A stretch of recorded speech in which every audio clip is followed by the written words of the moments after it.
high for jammed up journals, JUJ, I won't judge you, so don't judge me. Even though I done changed my life, criminal records what they judging me by. That's why. You know what we doing out here, bro. South by Southwest takeover, bro. Jammed up journals, you know who we at. Hey man, so man, as a kid that did South walking right now, man, I'm rocking with jammed up journals, man. And we trying to teach to you that you can be the truth and not have to lose your years and cry the tears when catching these charges in these streets. You know what I'm talking about? That's RGM 150, the biggest Hoolie. I'm here with jammed up journals doing it big, South by Southwest. It's Rich Soul, and we on jammed up journals, man. Y'all make sure y'all tap in. Little J-Bo checking in, man. Shout out jammed up journals, man. It's your boy Terrell, aka Ready Killer. You know what it is, I'm jammed up, you know, jammed up journal, man. That's how we go. Good time out here. Texas taking care of you, you know what I'm saying? Stay out of trouble, no trouble, nobody. Order! Wreck out! Yo, now tapping into the frequencies of jammed up journals. Keep calm. Mr. Hoffa! I'm here with my co-defendant. Rock the block. What else, nigga? Black fight. Black fight. Fucking go already. Look, let's slow down, man. What are we doing right now? I know what I'm here to do. We're in the trap. We in the trap with one of the trap lords, the plug, the boss himself. That nigga. You know what we call that? We call it, that's that nigga right there. Yeah, I see that logo right there, and it says RGM 150. You see it right there. I want to introduce you to the show, man. Yo, welcome. This is our brother. This is my flesh. The flesh, the blood. Yes. The one and only Yeah. RGM 150. Welcome to the show, brother. Appreciate it, man. Thank you for coming out. And as we always do, we start off the show. Rep your hood. Y'all already know, man. RGM 150, come from Jamaica, Queens. You know what I'm saying? 132nd Street, Jamaica. What up, dog? Born and raised Hillside, feel me? Did my little run around in North Bergen, New Jersey. You know what I'm saying? I was in What's there. up? Welcome to the jungle. You know what I'm saying? Now I reside out of Austin, Texas, where I got my businesses and my family and shit. The ATX. So that's wild interesting, man, because you have been a person that, in my opinion, has been bred into this environment of social networking because you have come from so many different backgrounds, right? Yeah. For me, myself, I've learned that my travels, and you have helped me out in a lot of these travels, and we'll get into that. I feel that in my travels, when I go from, when you invited me into Philadelphia, what happened when you invited me to Philly? Like a week after you invited me, what I started doing? Getting back to your old bullshits. Yeah, that too. Yeah. But I got introduced into Onyx, right? So the places that I went, it introduced me to new things. You've been a lot of places, my dude. That's why I'm saying that That element provides the breakdown of a barrier of social distancing, right? Because when I went to Philly, I had to figure it out. I had to talk to people. There was no being, talking about the time of the pandemic and No. all that. No. What I'm talking about is this. After it was getting all better. Not at all. What I'm talking about is this, is that when I moved to Philly and I was working at Onyx, I had no choice but to talk to other people. I had to mingle with these other people to get money. That was your job. But beyond being my job. But that's your job, and that's who you are. Talk to the motherfucker. But I learned that from being in different places. Okay. And that's why when I see him being in different places like Jamaica, Queens, North Bergen, New Jersey, ATX. That all embodies the person I am. Yes. It's like a big blender and a big mixture of who RGM 150 or Renee Martinez is. Right? Yes. Now I want to go into that. Yeah. Right? That was created by this Through this journey that started off as a young little boy. Correct. A young little boy that was living in Jamaica, Queens. Right. Now, I know you're so personal. And you know what's amazing is that for me right now, I have the most two precious people in my life that are not blood. You know what I mean? Sitting in front of me. Respect. And I know your journey, but I want you to express it yourself, right? as a child, growing up in Jamaica, Queens, what are the things that you witnessed? Sure, just, struggle, you know what I mean? Being around, in the 80s, coming up in Jamaica, Queens, you know what I'm saying? We were like, on the good end of the fence, you know what I mean? We were in the middle. You were blessed. Yeah, I was blessed, but at the same time, I was around, poverty, you know what I'm saying? I was around people that were struggling, you know what I'm saying, to make ends meet. Thankfully, my mother and father were, still together. Thankfully, they're still together till today. What's up, Mom? What's up, They built the foundation in our family. And we never really needed anything, you know what I'm saying? In all honesty, we always had everything we needed, but that still didn't change the element of what surrounded me. Mm-hmm. I came from a good home, but I was in a fucked up place. You know what I'm saying? So that kind of, rubbed off on me wanting to go back into the street. Go into the streets to begin with. And, it's like a calling that, the hood calls. And you start wanting to be more like the person on the corner than your father. Exactly. Yeah. Role model. You know what I'm saying? So yeah, I was. The dope boys are the original icons, the leaders of us. They're the ones that we look up to nowadays. You see that car, that dance, like I gotta get that. It was always, the guys that were making money, the guys that were writing graffiti, the guys that were freestyling, the guys that were rapping, the guys that were throwing gang signs were the ones that were repeating. Yeah. Watching it from a window as a little kid, you couldn't wait for your turn to actually get to play the game. Oh man, you know it's true though. Yo, so this is, me and you have been best friends for I don't know how long. Oh, we're best friends? Oh. This thing right here. That's my motherfucking brother. That's for sure. That's for sure. I love you, nigga. I love you, nigga. Yo, so you being one of my best friends, I've noticed a lot of differences in you and I. Yeah. There's a lot of differences between me and you. Yeah. There's a lot of common denominators, right? But one of the things that I noticed that were differences is that, and common denominator, was that we have somewhat of the same upbringing as you just reminded me. Like, we come from a good family.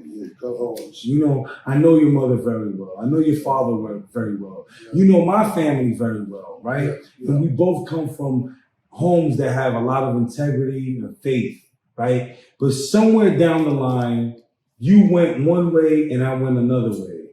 And the way that I went led me into a lot of pitfalls and self-destruction. And you, for some reason, happened to go that way.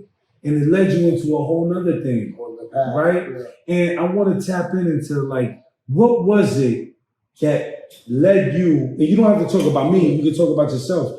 What led you into going, and not even when you are, just that little slight turn. That slight turn that just differentiated. You just said it right there, the turn. Yeah, so at some point I made a turn because what it was is I was just doing a 360. You know what I'm saying? I was just chasing my own tail. So it took me getting out of my own element and out of my own 360 and putting myself in new surroundings and new beginnings with new people for me to make a new beginning for myself. So it's almost like I took myself out of the East Coast and everything I was used to, and I came down to Austin, Texas, where everything was a whole lot different. I didn't have my friends. I didn't have my resources and reinventing myself. And at the time, you know what I mean? I was still growing as a man, you know what I'm saying? So, I think at the time, just in all general, it took me getting out of the circle, out of the rotating, like ordinary day. The revolving door. Yeah. So, when you're in the hood, you know what I'm saying? When you're in a hood that, you grow up in the environments that of wickedness or that of street integrity and street shit, you know what I'm saying?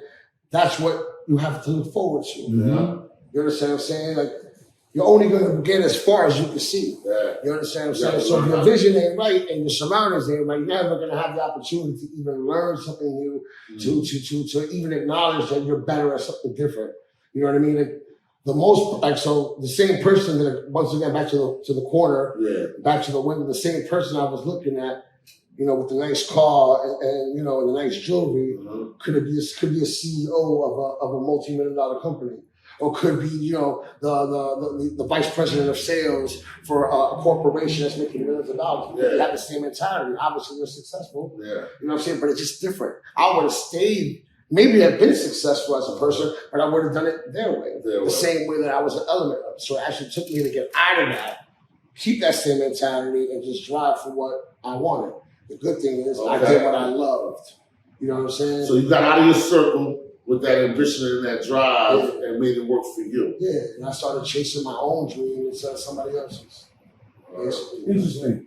Now, I'm going to go into, I got so many places that I want to go to with you, man. Imagine. I want to go to In the Raw. Wow. Furniture in the Raw. In the Raw, right? 7713 Burner Road, Austin, Texas. Hey, shout out. 78757. Shout out Harry and Greeley and Steve Greeley. Okay. I'm going to invoice y'all. Invoice the purposes. So, In the Raw was the furniture place that Renee RGM worked for. So, we're going to go into there. We're going to go into a few other places. Now, what did In the Raw teach you? What they taught me and what they did for me is this, honestly. Thank you for bringing that up, because another element of what changed, like, you know what I'm saying, what difference it made was somebody actually gave me a shot. Somebody actually gave me a chance. You know what I'm saying? Somebody put you in a position. Yeah, because I took myself out of the element. Now I'm there to seek opportunities. Now the opportunity arises. Yeah. See, I took myself out of the rotating circle, put myself into a new element. Now the element bringing me the opportunities that I placed in front of me. Okay. Thankfully, I was able to meet a power couple by the name of Harry and Steve Greenlee. They own a huge furniture store that deals in custom furniture. So if you're looking ever to customize like your living room or your bedroom or something like that, they customize all wood furniture. But anyhow, they actually gave me a chance. And what was great about it is I didn't have to fit the funk. They actually accepted me. This raw kid from New York City, Jersey, or whatever, ready to take on the world. And, you know, he could probably be a thief. He could probably be a gangster. Who knows? They took a chance. No, bro, I remember that there was times when we couldn't pay rent, right? And you would go to them and say, let me get an advance. Yeah. And they would give him any advance he needed. Yeah. Wow. We had that trust there. I can't do that at UPS. You know, I was a little upset with Biggie Smalls. Biggie, Notorious B.I.G. He told me UPS was hiring. No, they didn't hire me. They didn't fucking hire me, bro. That's good, because now you got Jammed Up Journal. No, but real shit though. You know, UPS denied me, and I realized how much some of these large corporations really don't care. You know, and when you deal with certain businesses, they give you opportunities and give you a platform for education in yourself to run a business. Because I'll tell you this, right? I've ran strip clubs for 8 years. 7, 8 years, right? And the only reason that I got into the strip club business is because I got locked up back to back to back to back. I caught felonies after back to back. And then one day I was at a mental point of breaking down. I was in a mental institute. And I was in the light rail in Jersey City Medical Center. And I called RGM crying. And I said, help me, bro. Help me, my nigga. I don't know what the fuck to do, bro. I'm fucked up with drugs. I don't know what the fuck to do. And you know what this motherfucker did that's not far from what you did? This nigga said, come tonight. I was in Jersey City on the light rail. And this motherfucker said, come tonight to Texas. And I went that same night. And that same night, we started a living brotherhood while he was working at In the Raw. Okay. And when he was in the Raw. So you were just setting up down here already? No, we could go further than that. It was 2006 when I had my first son, right? And Renee said, I'm talking about Texas wild. Yeah, you've been down here since 06. No, before that. Before that? I moved out here in October of 04. 04. Oh. So let me tell you the story, right? I don't know if you remember. It was March 2006. And you told me I got a Greyhound bus. Oh yeah. And I didn't have no money. He just paid for my bus, and I was stealing food on every Greyhound stop. And when I got here 32 hours drive.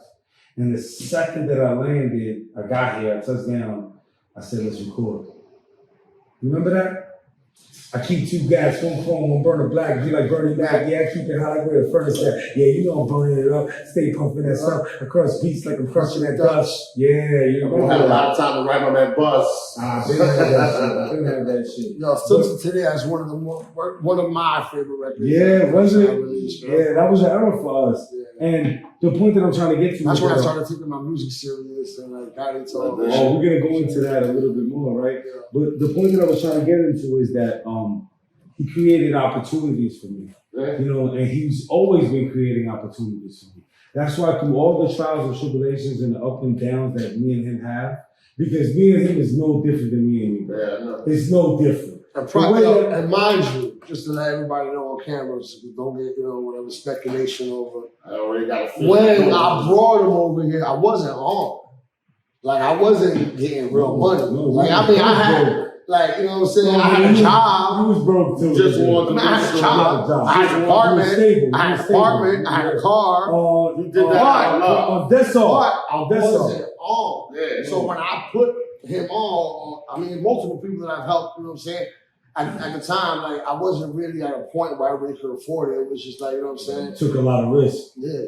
Yeah. Like, you know what I'm saying? And that's what I'm going to. And I felt like I was in a better place, so I just wanted to help my mans out, my brothers out. And you took a huge risk with me. You took a huge risk with me. I knew what I was getting into. Yeah, you signed up for it. Let's keep going on the story, because now you got into that way back. You're going to continue to go on. Yeah. You know and then we're going to go back, and we're going to go forth, and we're going to go back and forth. Yeah. That little new single produced by Cito on the beat. Yo, so at that moment, I came out here in 2006. I landed 32 hours Greyhound bus ride. And then I met up with Godson. When you brought me down here, it introduced me, right? Like, I had already been in other places. I traveled, but when you brought me down here, it introduced me to a whole new world. And the point that I was getting to was that in the Raw was a place that you was setting your bones in. And when I got introduced into the strip club, I only got introduced to the strip club because of him. Shout out to Nam Nichols. Nam Nichols, I love you, brother. 360 Media, Jay Rayner Smith. Plug. I love Nichols. Yeah. And the only reason I was able to work with Nam Nichols and Jay Rayner Smith was because what you did. Opportunity. And no, not opportunity. But you're in a good place when you made your opportunity. No. It was because you gave me all the tools. Oh, yeah. What you told me to say in the studio yesterday about success. You remember when you told me in front of everybody, success is preparation meeting opportunity. So be prepared for when the time comes, you too can be successful. Words I live by, words that I preach to all the members of my team. And you said you got that because of me. Right. Now, I got that because of my man Terrence from 106 in Park. Not the host, but the program director, right? And when I was out here, Rock, we were going to Temptations in Fort Worth. And I was in the car in the highway with RGM. And he was telling me what I needed to do in the shoot. And you know what I did? I had a notebook and a pen. And he was like, meet, seat, and greet. Remember that? Right? Meet, seat, and greet. And I was like, what else do I need to do, man? He was like, you need to have a team of different kind of girls. I was like, okay, what kind of girls? And he taught me everything that I wrote it down. He gave you the commandments. You know what I'm saying? I wrote it down, and it became the blueprint of everything that I did. He always do that. He write everything down. That's what I give him, man. He's always. You know who told me that? Always a gentleman by the name of Mr. Richardson. Mr. Richardson to me was Malcolm X. He told me, everything you do, write it down so you can visualize it, organize it, and manifest it. That's what he told me. So let's go again. Mr. Richardson told me, write it down, organize it, and manifest it. Well, shout out Mr. Richardson. Shout out to you. But shout out to you. Because a person that, in my opinion, being honest, I feel like you had an attraction to the things that I was doing because of the music. And because of that, we was allowed to build a brotherhood, right? Because music connected us. Now, I want you to tell me about your musical background, inspirations, aspirations, the foundation of music in your life. Why you love hip hop? I love hip hop because it was just, the culture's the beauty, man. I am hip hop. I was born in 1981, you know what I'm saying? I was growing up with everything that came with it. I mean, I can remember freestyling the first time ever when Mobb Deep first dropped Shook Ones. You was from Queens, so you had to go with the Queens and nigga. as far as back as I can remember, like, that's the first, time I ever wanted to write music. And I saw people from my neighborhood, kids that looked like me, that lived like me, doing it big, and it sounded good, and it looked good, and it was also something that I could do. Because I was born with the same talent to freestyle, to write music, to go with melodies and shit like that. So, I took it upon myself to start writing music, and I actually still remember to this day my first fucking rip. No way. Tell me, please. So mind you, Jammed Up Journals. Mind you, I don't know how old. I'm in 81. Shook Ones had just dropped. 95. You know what I'm saying? 95. You know what I'm saying? I was in Brooklyn. So I'm 14 years old, 13 years old. Polo gas, finesse, the smoking gas. Polo gas, finesse, the smoking gas. Cut all that. Polo gas, finesse, the smoking sense, confess, unless death comes to test. Pour their bodies into rest. You know what the deal. Jamaica van ready to kill. Back to sink the pill. Pack of 6, 50 type of steel. Oh. What year was that, 95? Yeah. Same as Shook Ones. Yeah, 14 years old, you know what I'm saying? I remember actually writing earlier than that, but still, that's as far as I remember. The first that's the rap. That's the rap. Yeah. First time I ever rhymed. Freestyle. Now, here we go, was Bismarck Heat. What? I said, oh, baby, you. So that You got what I need. Rest in peace, Bismarck Heat. And you say he's just a friend. Yes. That's the first time boom bap too, I ever started freestyling because the boom bap, there was the easy drum pattern to freestyle too. And I remember how I started was playing around like that. First time I grabbed a pen was Shook Ones. Can I tell you a secret? Maybe it's not a secret to you, but maybe you don't remember. What's up? You know that you're the first person that ever ghostwrite a bar for me? And when you told me that, do you remember the bar? Shit at your feet make you crip walk. Remember that? Yo, I was so intimidated about the fact that I allowed another person to write a bar for me. And he was like, yo. That's the days of the pride, when everybody had that fucking pride. I can't take your fucking line. But he used it. And you know what? He got feedback after that for it. I remember him complimenting me on it. You know what I'm saying? Because for people who don't know, after my stage of freestyling and grabbing the pen, around that Shook Ones era with Mobb Deep, you know what I'm saying? I just kept on freestyling. And I never got into a real recording booth or a microphone. I never recorded professionally how to build a track until I met this dude. Because we met freestyling because, I was freestyling like a motherfucker. And I was hating. I met this motherfucker. I was hating. Your first song too. Hey. Me and you met freestyling. You know what I'm saying? It was all like friendly battles. It was never like no shit like how it is now when people were dissing each other. It was just like who had better bars. Yeah. You put a beat on, let me destroy it. Come on. So me and Prof met like that. And then I remember Prof playing that some music. And I'm like, yo, that shit sounds dope. Like, that's not a freestyle, that's a written. And this nigga said, yeah, we in the studio and that. I'm like, yo, I want to do that. You know what I'm saying? And he was the only nigga in our hood at the time with the little shirt, the little Tascam. Like the little Tascam, with the green screen on it. The little microphone. Yeah. You know what I'm saying? We used to set it up in his mom's garage, you know what I'm saying? And he'd be there with like the dopest MCs. Motherfucker would take that shit on the road. He'd be there with the dopest MCs of like, you know what I'm saying, of our neighborhood and shit. So it was like, I already knew niggas from like battling, but now I felt like I was part of their group and we were all friends type now. Because now I went from seeing these niggas from the park, freestyling, to now being creating with them. And, it created a bond that still lives to today. Because, you know what I'm saying, he schooled me. He basically showed me how to format music, how to do ad-libs, how to do, everything. You know what I'm saying? And with that, I was able to produce one of the hottest records on that mixtape, man. Mr. J Rocks. You know what I'm saying? You gotta give it up to Rock the Block.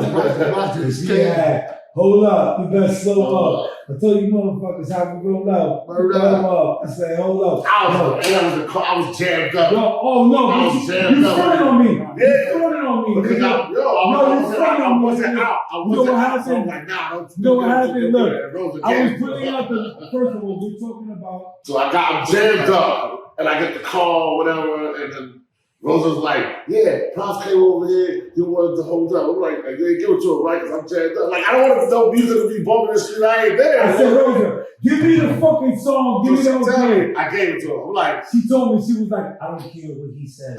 I'll take care of it, Prof. You put that song out. But the song that we're talking about was on a mixtape called the USG, which was the same exact United Streets of the Ghetto. Yes. And that should have reigned in the 201. Yes. Yeah. I got it on my phone. I got it on my phone. Like if you was from North Bergen and you was around in 97, 96, 98, 99. Yeah, first of all, I had good friends on that. I had Sons of Man, Wu-Tang. You had the Sorceress. I had the Sorceress. I had Rock the Block. I had Blue Flame from Boot Camp. I had Cosmo D from the Nucleus.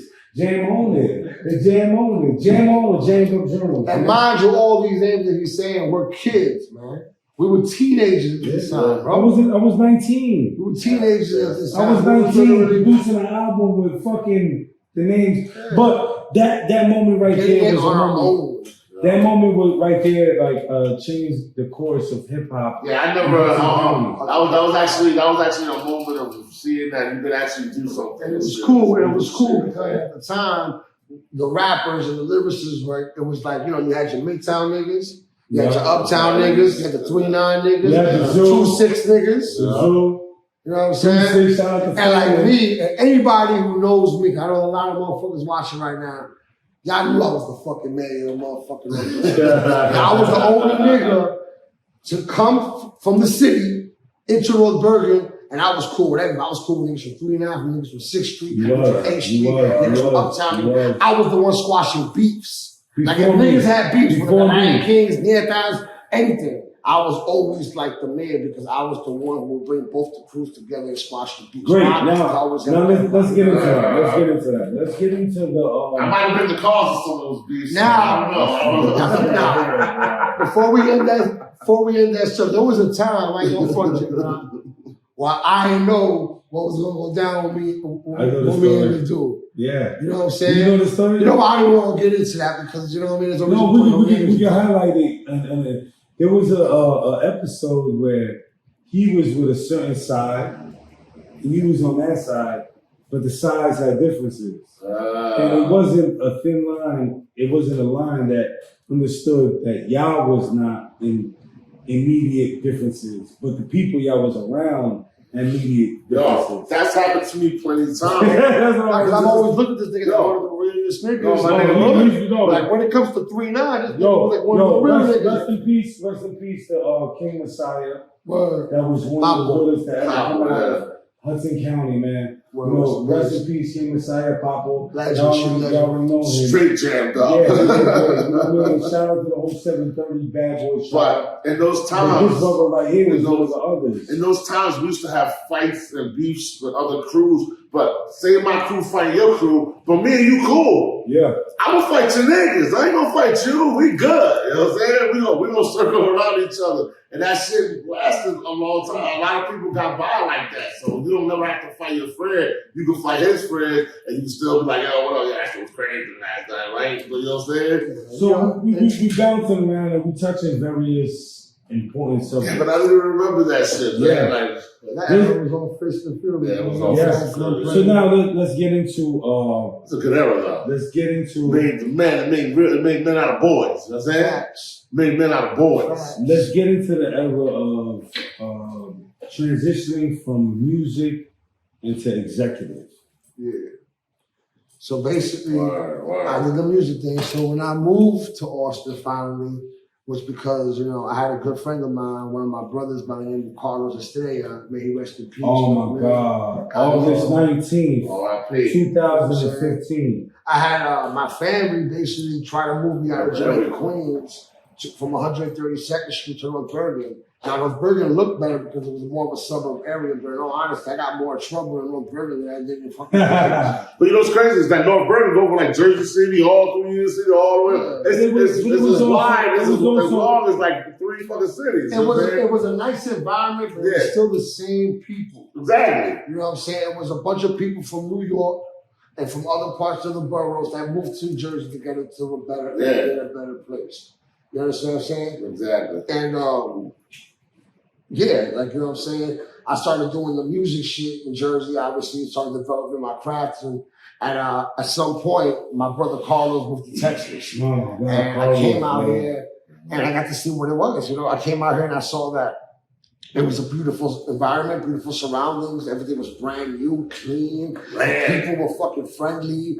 And it was cheaper to live. And, you know, what you would pay, you know what I mean, here for a 3-bedroom apartment, you can never even live out there. So it's a different living. We fell in love. We all fell in love. Me and him had houses on the strength of him. Not on the strength of me, he pulled me in. So I'm not trying to take credit. Yeah. But I had houses with him where we had multiple bedrooms, backyards, poker tables. We had strip poles. Yeah, this shit's big out here, man. And yo, I want to TX is big, bro. TX is big, bro. I want to let you know publicly, man, the effects that you had on my life have been. Oh man, I don't even know how to explain it. Express Me and it. you have held this kid down. What's understanding have to be explained. No, but to them it has to, because the point that we trying to pass is the message. The message is that, you know, we are rehabilitating ourselves. We are striving for better, and we paying it forward. You know what I mean? Like, the things that these 2 gentlemen have done for me, right? Let's go into personal. These 2 gentlemen have put their life on the line consistently to help me out, right? And what y'all had did for me, and I gotta shout out to my brother Pickle, Lawrence Parrish, rest in peace. Rest in peace, Pickle. What y'all have done for me has created such an energy. Now, do you realize that all the forgiveness that you have done, for all the picking up, for the slack that you have done, protecting me, for all the opportunities that you have given me, has created such a person that now this person wants to pay that forward. I don't care about paying you back. You got more money than you have to think of. I don't have enough did money nothing for you that we Exactly. And now for everything that both of y'all have did, and I say this publicly, nobody in my life has done more for me than these 2 gentlemen. My mother, obviously, but I'm talking about not blood, of course. We love you, mama. Oh yeah, shout out. So nobody in my life has done more for me than y'all 2. But it's hard for me to pay you back when you got more than me. So what I've done is that I tried to pay it back to somebody else. And because of my brother Lawrence Parrish, he helped me understand that. And now what I did is that I paid it forward. So what I'm doing right now is that I'm trying to take care of the world. Do you remember that interview that Tupac had with MTV, that he was like, I will spark the mind of the person who will change the world, right? And that's what y'all 2 did. Now, I don't know if I'm going to change the world, but y'all 2 had balanced this person that's Mr. Hoffa that now is on a mission to go save kids. Well, you know what they say, you change the world one good deed at a time. Facts. You know I love you so much, bro. Hallelujah. Holla back. Oh man, there's a lot of history in this, man. And the thing that I will say is that, bro, you created such a positive energy that has reciprocated into so many different channels. Right. You know? But I want to keep going on you and your hip hop history, man. Yeah. Who were some of your first influences into hip hop? He's from 81. Biz Marquis. I'm going to say from 81. Shout out to Biz. Definitely Biz. Love Biz. May rest in peace, man. Run DMC. All Queens. Run DMC was probably. I know you're gonna say. Run DMC was probably my biggest influence in hip hop because as a youngster coming up, the first genre of music I took liking to was reggae. Word? Shabba. Yo, nigga don't even be knowing what they Master Priest and Shabba. Listen, them house parties used to be the shit. That's what I'm talking about. I had an older brother, I had an older sister. They rocked a lot to fucking to the reggae shit, so that's what I like. I used to like a lot of Buju Banton. I used to like a lot of Shabba. You ever heard that line that they said, Macaron Tom? Remember that shit? Yo, my girl. Yo, my girl just showed me a fucking meme that the nigga was like, Macaron Tom, and it just said, bad character. I never knew. I was like, Macaron Tom. And it was saying bad character. If you listen to a lot of reggae songs and listen to the words on what they really say, you'll never think I've been singing that shit wrong for all these fucking years, nigga. My family from the country, and I don't even know what the fuck they talking about. You know what I'm saying? I go through this. It's real shit. We didn't know what they were saying. We love the music. He loved the music. I love the music. That was my early influence. So it was reggae, you know what I'm saying? To me, hip hop is made of the elements of rap music, R&B, reggae, you know what I mean? So that's the culture. Yeah. That's the culture. So it was easy for me to, get into like rap music. So as that's going along, obviously, you know what I mean? Run DMC's going crazy, you know what I mean? And all the hip hop started to blow up around the way. You started to hear people like, you know what I'm saying? KRS One was coming out. Yeah. And, the whole Bridge is Over sparked the whole beef. The Bridge is over. So all of that made me want to, get into it. I want to rap. I want to be competitive. You know what I'm saying? And you know what's fly about hip hop? What pulled me into it back in those days, and I'm the same thing with Run DMC. That's one of my favorite artists of all time. When they came out with those shell-toe deals, those fat laces, bro, I lost my mind, bro. You understand? You understand? I'm trying to tell you, for a pair of Adidas, I lost my mind. So now, Mr. RGM, I call you Mr., right? Because you're a boss, right? You're a boss stuff. You have a lot of different. My guy's the fucking mayor out here. You know what I'm saying? Listen, I have so many things to say about him. They vary. Because I know him so personally. Like, I go up to his mother and I hug her. Like, his father comes up to me, not that he has to, but he comes up to me and he knows me well. So I have so many, just like y'all can have, thoughts about me. There's so many ups and downs, but the highlights of everything that I could think about you is nothing but miraculous things. Thank you. Appreciate that. Now, you want to really do it big, my dude, on a huge fucking You know what's crazy? Like, I still don't see it that way. Of course, because you walk in it. You dig what I'm saying? I feel like we see it because I feel like we know who you are. I got so much more to accomplish. I got so much drive. You know what I call that? You know what I'm saying? You know what I call that? There's a thing that says that if you're living in your past, you could be depressed. If you're living in your future, you could be anxious. But when you're living in the present, you're in real time. And when you're in real time, you're not noticing everything that you're doing. So I think that the moment that you decide to relax, you're going to look back and be like, oh shit, look what the fuck I just did. See, but that ain't going to be for a while because it don't look like he put the bricks on that shit anytime soon. You understand what I'm saying? My boy brought us out here to this beautiful city down here, showed us the land, showed us the love, Southern hospitality. This man is a boss on so many levels. He don't stop walking. This is the longest I've seen him sit since I've been here. He's always on the move. I don't know if we edited this shit out, but I was telling this nigga, leave the fucking phone down. You can't. He's a walking business, my dude.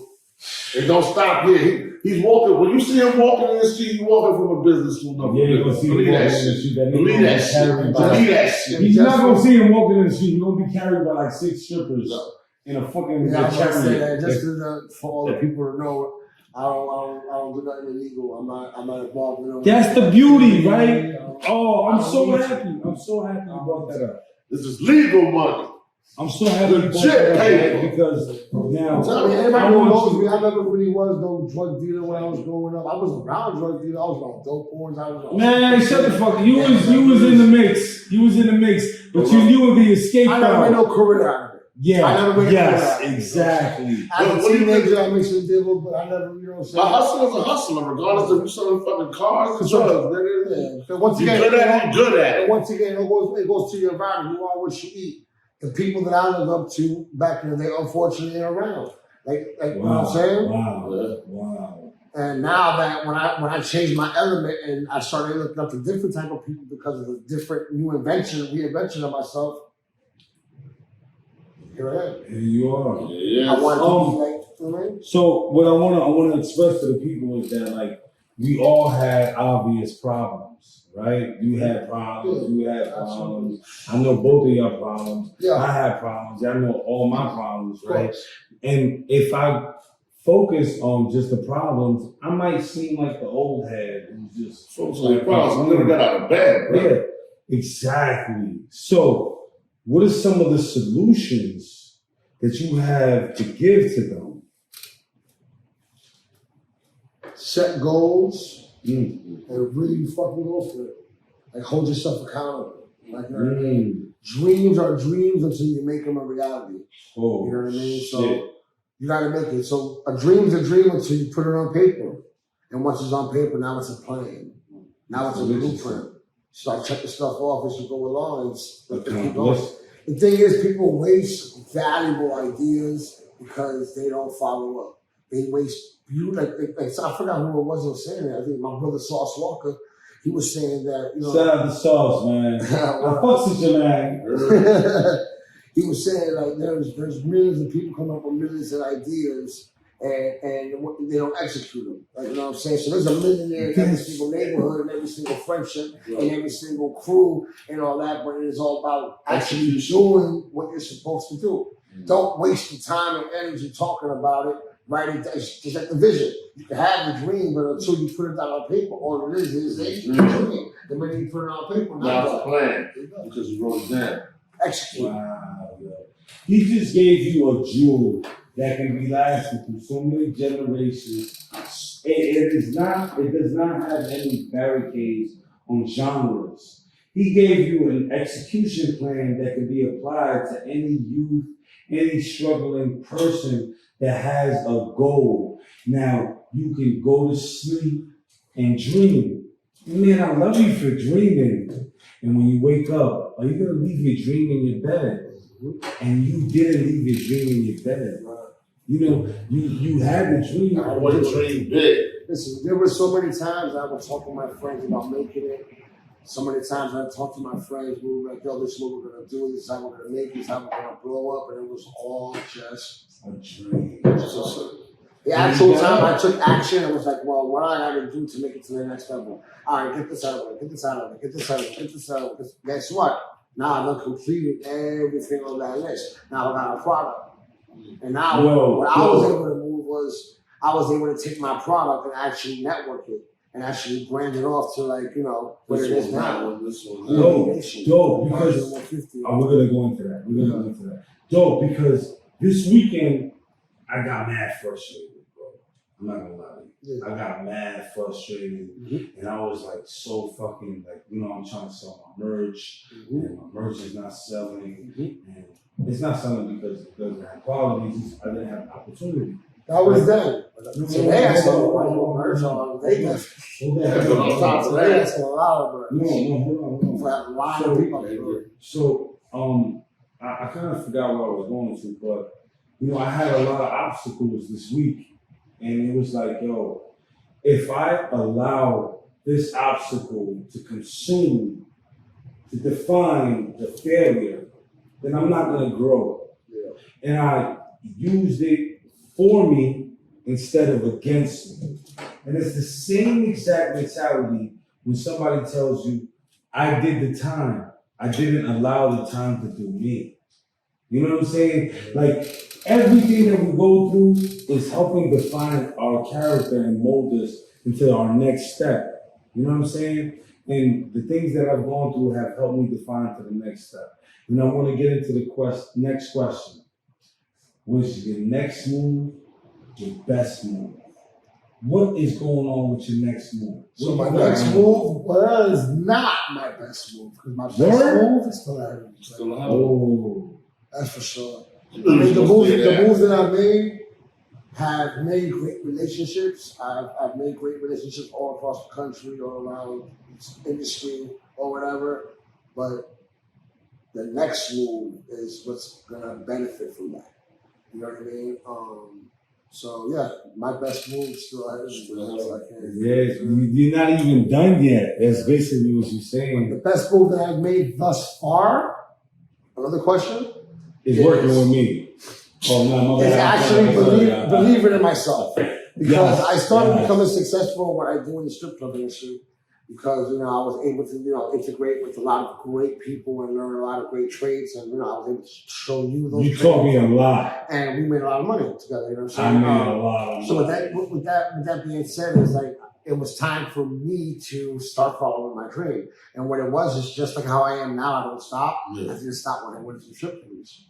I got in as a floor host, and then here I am, general manager a year or two later. Why? Because I didn't stop. I was good at what I do, and I kept on going. So what happened was I left my music behind. You know what I'm saying? That kind of hurt me, man. That kind of hurt me. Well, the last feature I did was with you and Gio. Remember, I flew out there and we did that record. These are the moves you need to make to become the person you are. Because that ambition, that drive is what pushes you now.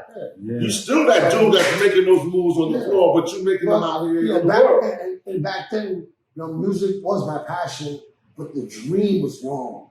The dream was girls, bitches, you know what I'm saying? Money, fame, clout. And it was all for myself. Like I had this vision of me being a star. So the best thing was for me to start believing in myself again is during the pandemic. So here I am, pause. I'm doing a full fast forward. Getting anybody who see me knows what level I was back then. You know what I'm saying? Which I was in a good level in the financial space already at that point. You know what I'm saying? And I took 2 years off. Thankfully, we were very well set that it didn't bother me. Actually, made me. Pandemic made me. Why? But you know what? I made organization. Why? Because at that point, I saw that I had to get back into my passion. So the best thing I ever did thus far, my best move, was believe in myself and take action. So I have now time on my hands to actually stop what the fuck I'm doing and get back into what I love, which is music. But at the time, I started writing a bridge tape. I started writing up a song. I was like, fuck, I'm getting back into the music, right? Once again, on my own self. Then I had like an epiphany, or I had one of those, I don't know, what do you want to call it? Yeah. Right? But I woke up one day with the mentality of like, maybe if you did what you were good at to help somebody else, it will help you, and you will benefit the way you want to benefit by helping that person. So I started digging around, and I'm like, yo, you know what I'm saying, what can I do? Who's around? And I started thinking about it. Unfortunately, at the time, my brother was jammed up. Yeah. You know what I'm saying? He was doing, a little bit or whatever he got into, you know what I'm saying? He wasn't around. So, I had other options in the hood, but my man Gio, aka Game Over. Hold up! Alright, so check this out. So at the time, him and other people were still in the music game, and I was looking at this and was like, damn, bro, you know what I'm saying? When are you gonna give it a rest? You know what I'm saying? Here we are years later, you know what I'm saying? Here I am doing successful things, what I'm doing, and I see my brothers still in the same struggling, fighting for them. Same concept in the same hood, same situations, blah, blah, blah, blah, blah, blah. You know what I'm saying? So I was kind of like already tired of so I stopped watching. I stopped, I never unfollowed anybody, but the excitement of hearing their music. You know what I'm saying? Here I am growing up type shit in my mindset, right? So when I got back into the music, thus far years later, it took me a decade to stop what I was doing with the strip club business to get back into the music. You know what I'm saying? I was literally a decade. I dropped the microphone for the last time in 2009, 2010. And here I are. I could disagree. 2009.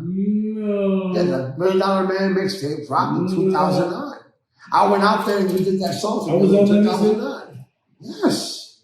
Yeah. We had a couple of records together. You know what I mean? Absolutely, man. I still got one of them on me. For real? Yeah. Oh, you gotta do the performance. Oh my God. You're gonna do it. You're gonna do it. If I still remember the lyrics, but anyway. No, you're gonna hear it. We're gonna shoot the fair. This guy's gonna, you're gonna do it. You're gonna do it. You're gonna do it. We're gonna fight the fair. So having the opportunity to get back into it, you know what I'm saying? I had that opportunity, I saw that. Gio was a person that I was like, fucking, let me see what he's getting into. And at the time, we had a great conversation on the phone, and he saw what I was doing. He knows what's up with me because as Type R DiBiase, which was my stage name. Who's Type R? Type R DiBiase was RGM 150. Now that was my stage name as a rapper. And who was Type R DiBiase? Huh? Sorceress. I was Sorceress. That was my first rap. It was a Sorceress. I was a kid, teenager. I was thinking in my mind, get something different. They got to get possessed with this shit. You know what I mean? But real talk. Yeah. You know what I'm saying? I was doing the music thing, and when I started doing it for other people, it started helping me, man. Yeah. I took interest in Gio. I saw that he was still doing music. He had some fire shit that blew me out. No. You know what I'm saying? Like, G.O., let me say this, man. Mm-hmm. Game Over is artist's artist. He studies the craft. yeah. You know what I mean? And he's maneuvered and mastered and adapted to the sound without compromising his integrity. He has tapped into. But you use an encyclopedia fucking words. Little shit though, little rap, my nigga. He has tapped into. But I want to give my brother Game Over a lot of respect because Game Over is not a person that I like. He's a person that I love. So I have a personal relationship. But I wasn't gonna let that make me invest in him. You know what I'm saying? Shit. But he had a lot of good music, you know what I'm saying? And I saw into that, and he basically hit me up for some mentorship. He called me up and you know what I'm saying, throw me some songs. I mean, what do you think about this? And I tell him, hey, yo, you know, so why don't you do this? And why don't you do that? Why don't you do this? And he'd do them. And this is during the time of my interest in them, you know what I'm saying? That he never called me. So now you're about to build Hoolie. So he respects the craft. So okay. at the time me and him got together, you know what I'm saying, we felt like, you know, we could do something together. Number one, he was coachable. I had the budget. You know what I'm saying? We both had the same vision, and we both had a realistic understanding of what it was. Until we are, you know, in our late 30s, getting back into the rap game. Whether I'm getting back in the rap game, he's never stopped, but I'm about to bring him to the next level. Yeah. Why? Because that's Type R DiBiase. I was doing big things. You know what I'm saying? And I made great resources and great relationships that I would later tap in. Yeah. So with Game Over and Gio, you know what I'm saying, it was instant connection. It was like, you know, we connected when we left off. Even though we even chilled with each other 15 years. Yo, and that's the bug out part, because I remember when you pulled up connection. He pulled up to my apartment on 16th Street in Palisade. Was his whose apartment? My grandma's room. Remember when you came, when you and Gio and y'all had the mix on? Yeah. That was his grandmother's apartment. Oh, shit. Yeah. And we did that song, Welcome to the Jungle from the ATS. Man, you have born in that all the records and stuff. You have a rich history, man. And while we're wrapping it up, I want to let the people know, what does Renee Martinez, aka RGM 150, have to say to that little boy who's growing up in Jamaica, Queens, who's on God Road, who's on Queens Boulevard, you know, who's running up and down the F train?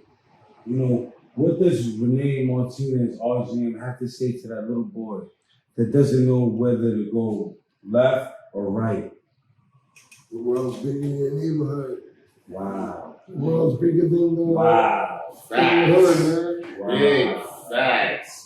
Yo, the world's bigger than your city. The world's bigger than your state. The world's bigger than your country. You know what I'm saying? And the world's fucking just a big place, man.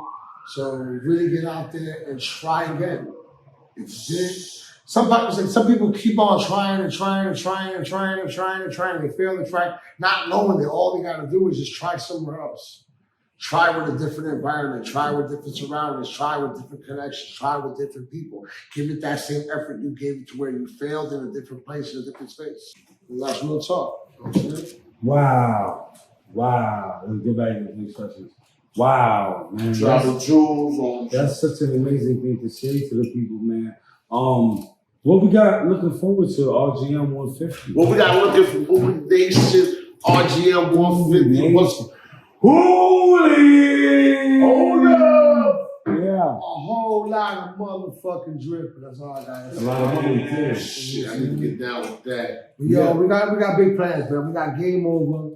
We got Chunk Norris. Chunk, what up, nigga? FWD. What up, Dean? Shout out. Yo, what's You know what up, I'm saying? We got A1. We got 20 Made It.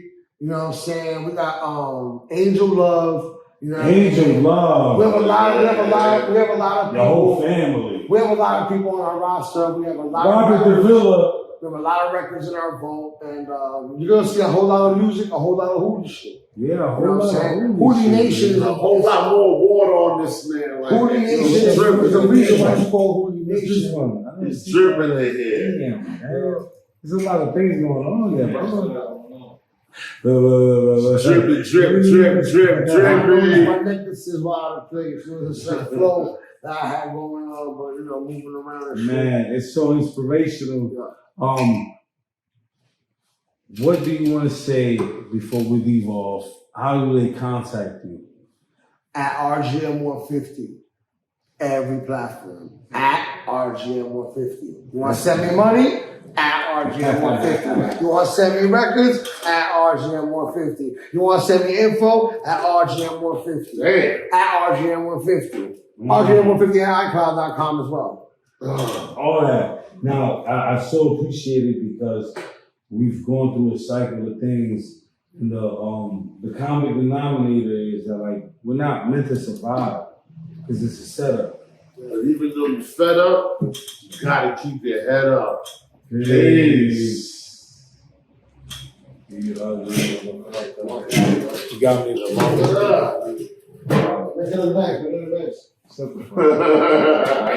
That's RGM 150, the biggest Hoolie. I'm here with Jammed Up Journals doing it big, South by Southwest 2023, doing it live. If you get jammed up, don't call me because I ain't got nothing for you. You heard? Hoffa. Jammed Up Journals. Order, order, order!